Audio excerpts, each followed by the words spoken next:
Olá pessoal, tudo bem? Eu me chamo Paulo Rodrigues e eu sou especialista em neuropsicopedagogia, psicomotricidade, atendimento educacional especializado. Em 2017, eu idealizei o projeto Núcleo Giz-de-Cera e desde então eu venho trabalhando com a formação de professores e atendimentos educacionais que são específicos. Dessa vez eu estou fazendo uma série com 4 vídeos para os familiares e como eles podem estar auxiliando as crianças nesse momento de ensino remoto. Nas últimas semanas, nós conversamos sobre como organizar a rotina de casa com a rotina dos estudos da criança e de que forma você pode auxiliar a criança nesses estudos. Disponibilizei algumas rotinas, né, escolares, para a gente poder ter os links, para a gente ver como que funciona tudo isso. Disponibilizei também alguns links de livros, tá tudo lá no canal do YouTube, tá certo? E observamos alguns pontos que são fundamentais para poder a gente manter essa boa relação com as crianças, com as regras que tem dentro de casa, com a rotina e conseguir organizar um cronograma com a criança para poder participar e se sentir útil. Essa semana, a gente vai conversar sobre a questão da autonomia da criança. Como é que eu posso ajudar a desenvolver a autonomia de uma criança e exatamente o que é autonomia? Desenvolver a autonomia de crianças e dos adolescentes é fundamental para o futuro deles. No entanto, nem sempre as famílias conseguem perceber esse potencial benéfico que se tem de pequenas atitudes do cotidiano, de pequenas atitudes do dia a dia. E por essa razão que eu escolhi hoje falar sobre esse assunto, né? Então vamos lá. Quando a criança, quando ela está na família, no momento que é repleto de novas experiências, também de dúvidas, os adultos, em geral, eles passam por situações diferentes, que levam a questionar sobre qual a melhor maneira de educar. Eu, longe de mim, estar aqui para poder querer educar o filho de vocês ou dizer como você deve educar o seu filho. Não, muito pelo contrário. Eu estou aqui para dizer para vocês sobre como funciona o processo de formação de uma criança autônoma. Por exemplo, que existem fatores que geram insegurança nessa criança, geram insegurança nos pais, tá? Então, tudo isso a gente vai poder ver. Então, ó, vamos começar com o nosso slide? Primeira coisa, gente, o que é autonomia, né? Então, primeiro a gente vai entender o que é autonomia e como que isso se constitui. Para a educadora Thelma Vinha, que eu adoro os trabalhos dela, eu acompanho alguns trabalhos dela sobre educação moral, o desenvolvimento da moralidade ele vai ter dois aspectos, a moral heterônoma e a moral autônoma. A moral heterônoma é aquela que é externa, ou seja, o indivíduo vai sempre depender de alguém, né? A criança sempre vai depender de alguém para poder falar alguma coisa, passar uma regra e tal. E a moral autônoma é aquela moral que vem de dentro, ou seja, a pessoa se governa por si só, a pessoa é responsável pelos seus atos, né? Enquanto na moral heterônoma a pessoa vai ser governada pelos outros. Então olha a diferença que existe aí. Não existe a moral sem o outro. Por quê? Porque o desenvolvimento da moralidade ele se constrói na construção de valores e se dá a partir de experiências com os outros. Então não tem como a gente dizer que vai desenvolver autonomia sozinho. Não, um dia ele vai ser autônomo sozinho. Não, não vai. É sempre a partir da interação com outras pessoas, com outras situações, que essa moralidade, essa autonomia vai se construindo a partir de pequenas experiências cotidianas que a criança vai tendo. Então, o desenvolvimento da personalidade, da moral e da autonomia em si vai se dar a partir da interação com os diversos ambientes que essa criança frequenta. Escola, com os amigos, né, com os meios de comunicação, com a sociedade e tudo mais. E vai fazer diferença nessa criança, nesse desenvolvimento, mais ou menos, nessa sua moralidade, justamente o que precisa? Corrigir algumas interações. Você não vai corrigir a criança, mas você vai corrigir as interações que ocorrem nesses ambientes. É aí que se constrói a personalidade, é aí que se constrói a autonomia da criança. Então, para isso, a gente precisa desenvolver um ambiente que vai ser cooperativo, que vai ser democrático, onde a criança planeja junto, onde ela toma essas decisões juntas, onde ela organiza o ambiente. Tudo é decidido de acordo com o ritmo da criança, com o ritmo da família, com o ritmo de cada um, respeitando o ritmo de todo mundo. Então, combinando uma série de coisas bobas, por exemplo, muitas coisas deixam passar. E é aí que o adulto acaba caindo em descrédito com a criança. Por exemplo, você não pode comer sentado assistindo televisão. E daqui a pouco vai estar lá o adulto sentado comendo assistindo televisão. Opa, mas se ele não pode, se eu não posso, por que ele pode? Você está entendendo como é que funciona? Então, dessa forma, a gente precisa valorizar tudo que é feito no coletivo. Então, separar as regras que são necessárias, que são aquelas regras para situações de respeito, de dignidade, de tudo em relação à organização que se determina dentro de um espaço coletivo. E é preciso a gente usar uma linguagem muito clara com as crianças para poder falar sobre as regras. Além dessas regras necessárias para a convivência, nós temos regras que são combinadas, né? Que na verdade elas vão ser importantes por duas coisas, porque ela tem dois objetivos. Primeiro, que vai ser garantir a justiça para todo mundo, e segundo, que vai ser para organizar tudo que é necessário. Então, nesse sentido, a gente não vai utilizar castigo, a gente não vai utilizar punição e muito menos recompensa, que eu falei no outro vídeo, lembra? Que está sobre comprando a criança, dando uma recompensa para ela se ela for estudar. Tá, isso está errado. O que nós precisamos utilizar são sanções por reciprocidade. Sobre isso, eu vou gravar um outro vídeo mais tarde para a gente poder entender melhor como que a gente deve fazer em relação a essas sanções que a criança vai desenvolver, que a criança vai receber depois, tá bem? Então, isso é uma questão bem técnica um pouco, então eu vou demorar um pouco mais para poder explicar. E agora, como que nós estimulamos atividades próprias para cada criança, né, para cada idade? Então, não faça aquilo, a primeira coisa que a gente vai falar, não faça aquilo que seu filho for capaz de fazer sozinho. Deixe que ele faça, mesmo sabendo que ele está fazendo de forma errada, de forma diferente da que você está fazendo, né? Afinal, ele vai estar aprendendo. Motivos como falta de tempo, pouca informação sobre as capacidades que são específicas da faixa etária, também levam os pais a confundirem, na prática, a questão do afeto e do cuidado excessivo com a criança, que vai afetar a autonomia depois. Então, por exemplo, ensinar a trocar o tênis sozinho, né? É uma tarefa que vai demandar paciência, vai demandar esforço, principalmente se é um tênis de cadarço. Na verdade, para desenvolver a autonomia, a criança vai levar um tempo. Vai levar paciência e precisa de integridade, ética e moral por parte de quem está ensinando. Nós somos os espelhos. Então, é assim, na correria do dia a dia comum, a gente optar por fazer as coisas pela criança, a gente poder estar ganhando tempo, né? E isso, na verdade, se ganhar tempo é errado. De acordo com a idade da criança, ela pode fazer algumas coisas sozinhas. E não é trabalho infantil quando a criança ajuda dentro de casa. Ajudar a lavar roupa, ajudar a arrumar a cama, ajudar a guardar o chinelo, guardar o sapato, ajudar a cuidar do pet, cuidar de uma planta, colocar água, tudo isso, levar o lixo para fora. Tudo isso, na verdade, são atividades de socialização e que na verdade, são transmissões de conhecimento que a criança precisa, que a criança vai fazer. É saudável que as crianças e adolescentes eles colaborem aí com as famílias na divisão de tarefas domésticas, tá? Isso fortalece o sentimento de solidariedade que se tem e de responsabilidade com os outros que vivem nesse mesmo ambiente. Mas, por exemplo, uma criança de 2 anos consegue levar o lixo para fora? Não, né, gente? Então a gente tem que pensar. Cada faixa etária, a gente tem uma questão que a gente consegue fazer. Por exemplo, de 2, 3 anos, 4 anos, a criança ela consegue comer sozinha, ela já consegue se acomodar na mesa, sentar na mesa, ela já consegue guardar os brinquedos, colocar os sapatos, colocar o chinelo, organizar algumas coisas. Então ele pode fazer isso. A criança de 3, 4, até 5 anos, ele pode ir no banheiro sozinho, né? Se precisar de ajuda, ele vai pedir. Ele pode também solicitar que alguém ajude a mochila, organizar os materiais, tudo mais, né? Manter as roupas sujas e as roupas limpas. Olha, a roupa que você tirou suja, você vai jogar em tal lugar, no cesto de roupa suja. Então é importante você ir direcionando a criança a fazer isso, de forma que ela fique cada vez mais autônoma para isso, tá? Com 4, 5 anos, a criança nessa idade já consegue fazer, por exemplo, a higiene pessoal, já consegue escovar os dentes, já consegue colocar a roupa sozinha, ela pode fazer algumas refeições completas que são sozinha, sem a ajuda de alguém, né? Por exemplo, passar uma manteiga no pão e tudo mais. Claro, utilizando instrumentos que não vão machucar essa criança.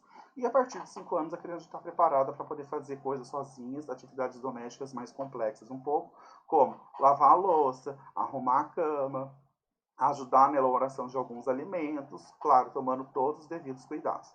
Então, vale muito a gente pensar que isso tudo desperta na criança interesse, e esse interesse que vai levar ela a desenvolver a autonomia dela, que é ensinando sempre, o adulto ensinando sempre, com responsabilidade pessoal, social e ambiental, na verdade. Tá? O 3, a gente vai falar sobre ensine a lidar com as emoções e ser persistente. Nossa, é difícil até pra gente trabalhar com as emoções, não é? Então vamos lá. Então, quando a gente fala aí esse aprendizado sobre o processo de muitas tentativas, dos erros que nós temos, os erros que nós adultos vamos superando, a gente sabe que esse desenvolvimento por meio de resposta positiva e negativa a gente recebe a vida toda. O que é importante a gente pensar? É muito difícil para os pais verem as expectativas que os filhos criam e eles sendo aí frustrados, né? Mas é preciso ensinar ele a lidar com as emoções. Uma habilidade que vai ser indispensável para a autonomia é a resiliência. Por isso, você precisa insistir, né? Você precisa permitir que essa criança continue lidando com as suas frustrações e com os seus erros. Claro, eu falei, acho que no primeiro vídeo, sem julgar o outro. Elas têm um limite para essa frustração. Não pode, por exemplo, ficar frustrado com alguma coisa e sair batendo nas pessoas, quebrando os objetos. Isso não pode. Por isso, você não vai ajudar de imediato. Você vai deixar a criança realizar determinada atividade, vai deixar que ela faça várias tentativas, né? E quando ela estiver um pouco maior, que ela vai pedir a sua escolha, daí sim, isso já começa a mostrar um pouco mais de autonomia, que a gente vai ver mais para frente. Outra dica que a gente tem é a questão de focar muito no erro da criança. Então a criança errou, você errou, você errou, você errou. Não. Dê autonomia para que a criança perceba, para que a criança lide com esses resultados e assim ela vai desenvolver uma relação positiva diante desses resultados que ela viu. Então ela vai ver que ela errou, ela sabe que ela errou, ela não precisa ter alguém ali o tempo todo dizendo que você errou, você errou. Isso é muito complicado para a criança e acaba baixando a autoestima dela, né? Ela fica com uma autoestima muito baixa. Então, preciso que você compreenda aí que vai haver outras chances, que ela vai falhar de novo, mas que essa falha não vai definir a criança, que ela vai ter que sempre estar fazendo o melhor possível. Em questão a situações, problemas que nós temos, né, você precisa incentivar as crianças a escolher e resolver problemas por si só. A segurança de saber que a sua intervenção vai ocorrer apenas se for solicitado, apenas se for necessário, né, colabora para que a criança desenvolva autonomia, autoconfiança e permita se arriscar um pouco mais. Então, você vai dar o suporte necessário para essa criança. Caso haja algum desentendimento, ensine sobre a importância, né, de reconhecer os erros, de pedir desculpas, de sempre buscar a reconciliação das amizades e sempre praticando a escuta ativa, que nós já falamos pra caramba dela, já falei muito sobre a escuta ativa, que é uma ferramenta muito importante para o trabalho com crianças, né? Então a criança só pode compreender como se resolver algum problema, algum tipo de problema, por meio do diálogo e se ela tiver o exemplo disso dentro de casa. Não se esqueça disso, hein, pais? Então, no quarto, a gente vai falar sobre encorajar a comunicação, né? Então, como que a gente encoraja, né? Uma das grandes habilidades do ser humano é a comunicação oral. Através desse diálogo, da conversa, a gente consegue aí falar, transmitir informação, mas também a gente adquire novos conhecimentos. Então parece simples para a grande parte da população, mas não é. Na verdade é difícil você estabelecer um diálogo eficaz com muita gente, né? Porque a maioria das pessoas não são ouvidas, né? Não é de fato assimilado, interpretado aquilo que ela fala.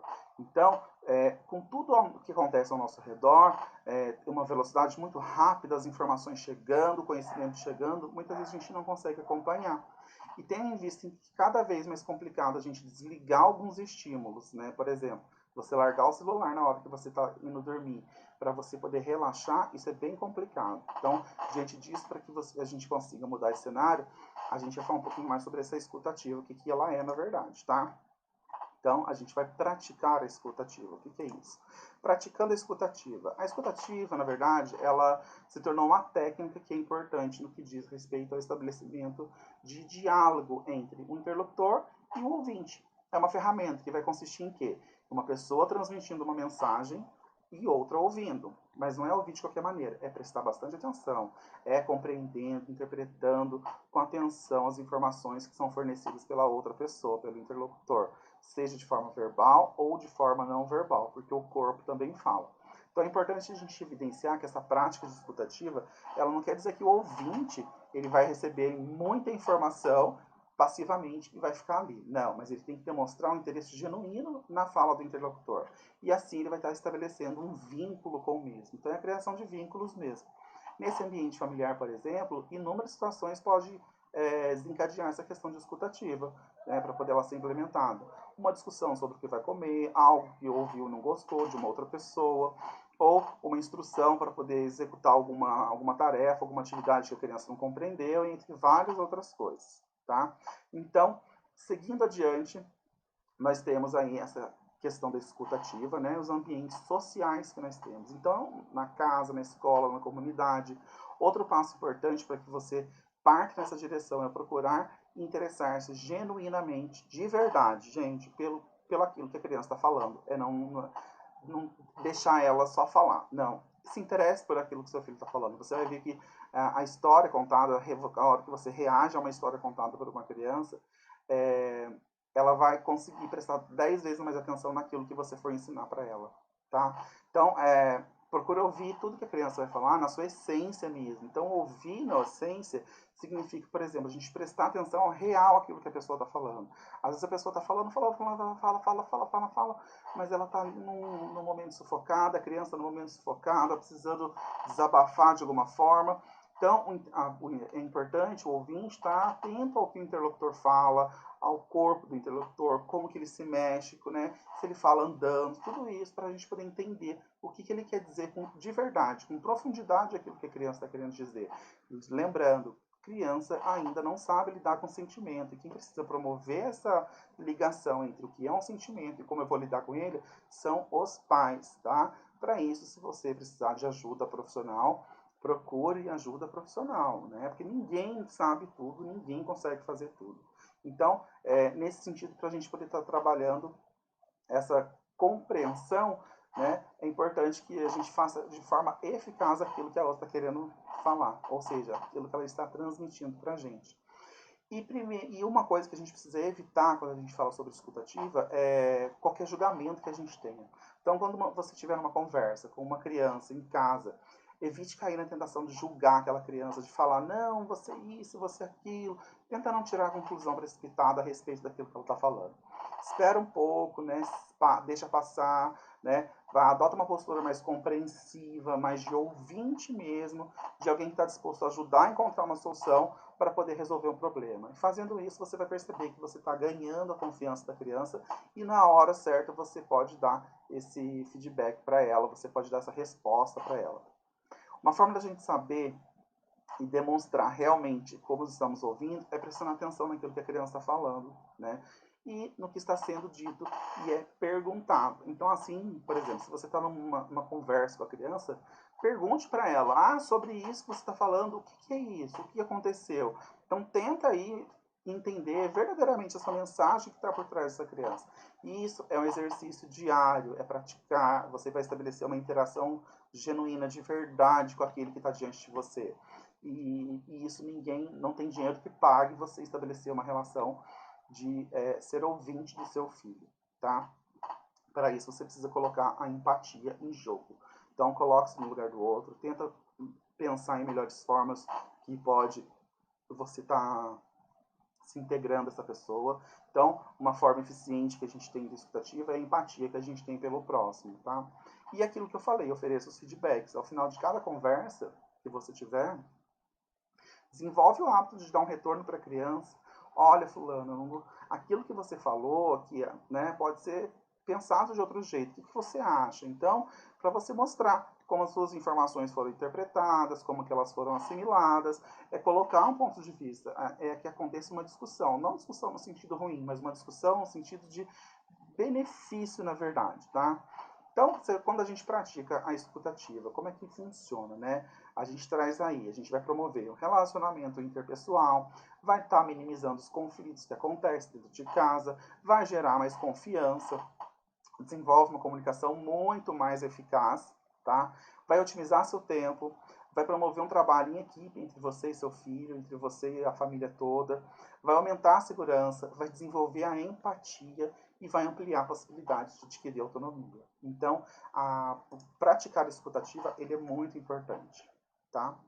E por último, aqui a gente tem a questão do desenvolvimento da autonomia, né? Esse desenvolvimento integral da criança e a importância da autonomia para ele. A gente já viu que a autonomia, como se estimula as atividades, ensinar a lidar e tal, tudo mais, praticar a escutativa, mas de verdade, qual é a importância disso tudo? Qual a importância disso tudo que nós temos para a criança, né? Então vamos pensar. Popularmente, quando a gente fala de autonomia, a gente vem logo naquele negócio de autonomia se mistura com liberdade. Então, assim, a pessoa toma decisão por si só. E na verdade não é assim. Para o filósofo Immanuel Kant, o que aqui a gente tem? A gente tem que a autonomia é servir-se de sua própria razão, né? Ser autônomo, portanto ser livre, ou seja, a capacidade de cada um de raciocinar e tomar sua decisão não forçada, baseada em informação disponível que a gente tem. Então, é uma forma mais filosófica de se falar, né? Então, levando em conta essa definição, a gente tem uma ideia do que é a abrangência desse tema, de como que ele se abrange. Na verdade, na vida das crianças, a autonomia depende da diminuição de dependência dos pais, ou seja, depender menos dos pais e agir mais sozinha. Ela vai a cada vez agir mais sozinha, ela se sente mais segurança, ela ganha maior segurança com as suas próprias capacidades. A criança aí se torna autônoma, sem necessidade de ser autorizada pelos pais a crescer, a se desenvolver, e o que não é fácil. Por isso que a gente tem que pensar. Os familiares são peça-chave, determinante nesse processo de formação das crianças, desenvolvimento integral e autonomia, né, para poder avançar aí e se relacionar com os desafios. Ela está diretamente aí ligada, por exemplo, à autoestima. Pois uma criança que ela é autônoma, se sente capaz, ela tenta resolver seus problemas, ela aí tenta aprender, ela é capaz de se relacionar, se comunicar com outras pessoas, de fazer escolhas e tudo mais. Então, o desenvolvimento na autonomia, ele permite aí a construção de uma personalidade saudável, que vai possibilitar aí o desenvolvimento de uma capacidade de resolver conflitos ao longo da vida. Toda a nossa geração, de quem tem mais ou menos a minha idade, os seus 30, 40 anos, não tem. Nós precisamos aí de muito trabalho em psicoterapia para poder estar desenvolvendo aí e resolvendo esses conflitos ao longo da nossa vida. Por isso que é importante um desenvolvimento sadio na infância, para que isso não aconteça lá para frente. Quando eu falo desenvolvimento sadio, é desenvolvimento sadio de autonomia, de emoção, de sentimento, de comunicação e a prática dessa escutativa que vai fazer toda a diferença na vida da sua criança. Tá? Então, sempre que a gente falar de primeira infância, a gente vai refletir, a gente vai pensar, né? O que a criança pode fazer sozinha, que eu não posso fazer para ela, que eu não preciso fazer para ela. Então, por exemplo, a mãe é a primeira pessoa que o bebê se relaciona. E muitas vezes a mãe, ela cria um laço tão forte com a criança, que ela teme o contato do filho com outras pessoas. E isso acaba ligando muito, né? Essa super proteção aí acaba impedindo a criança de resolver seus conflitos internos ao longo da vida. Então, muitas vezes, pensando em que está fazendo melhor, as famílias acabam colocando a necessidade da criança acima e à frente de tudo. Então, a gente tem que pensar muito bem. A gente tem que pensar.